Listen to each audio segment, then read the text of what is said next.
নমস্কার বন্ধুরা, আজকের এই ভিডিওটা 10th এবং 12 এর স্টুডেন্টদের জন্য, যারা 2026 অথবা এর আগের বছরগুলোতে পরীক্ষা দিয়েছিলেন কিন্তু এক্সামের রেজাল্ট ভালো হয়নি, ফেল করেছেন অথবা পার্সেন্টেজ খুব কম এসছে। তাহলে দেরি না করে আজই যোগাযোগ করুন আমাদের সেন্টারে।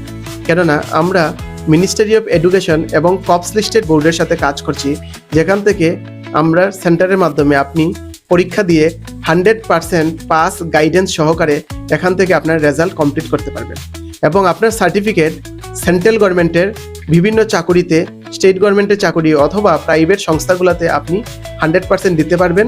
সেই সার্টিফিকেট আপনার ডিজি লকারে ভেরিফাই এবং অ্যাপ্রুভ থাকবে। তাহলে দেরি না করে আজই আমাদের সেন্টারের সাথে যোগাযোগ করুন। আমাদের অফিস রয়েছে রামনগর নিয়ার আইএসবিটি, শিলচর, কাছাড়, আসামে। আর তার সাথে সাথে আমাদের বিভিন্ন যেমন NIOS এবং BOSSCর বোর্ডের অ্যাপ্রুভেল রয়েছে এবং এক্সামিনেশন সেন্টারও রয়েছে। তাহলে দেরি না করে আজই আমাদের সাথে যোগাযোগ করুন।